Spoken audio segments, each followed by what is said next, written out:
In the time of the prophet Isaiah, things were not looking so good for the nation of Israel. Now, they were living in exile in Babylon, the land of their enemies, and meanwhile, their holy city and their nation was in ruins.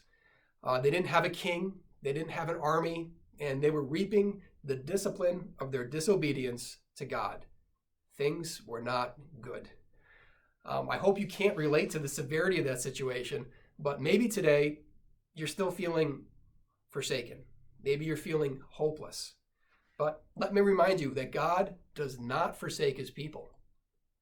Isaiah, he tells the people of Israel to not be afraid. He says that multiple times throughout the book. And he also says, behold your God.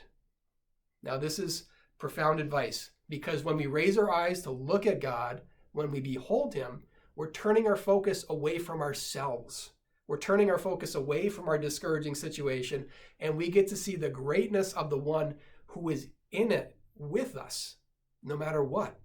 And he is willing, and he is able to pardon us. He is able to deliver us, and one day he is going to restore us. So listen to the encouraging words from God in the book of Isaiah, chapter 41.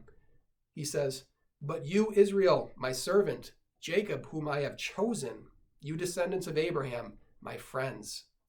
I took you from the ends of the earth, from its furthest corners I called you. I said, you are my servant, I have chosen you, I have not rejected you. So do not fear, for I am with you. Do not be dismayed, for I am your God. I will strengthen you and help you. I will uphold you with my righteous right hand. So the God of Israel, who is the helper of Israel, he is the same God that helps his church, that helps you today.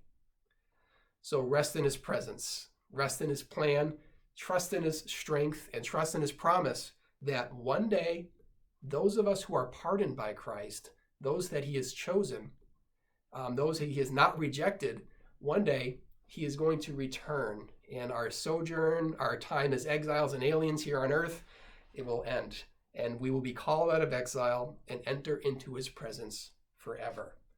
So make it a point to join with the redeemed of the Lord this Sunday, and let's worship with him. Let's worship with each other. Let's worship our God for all that he is, and let's thank him for all that he has done for us.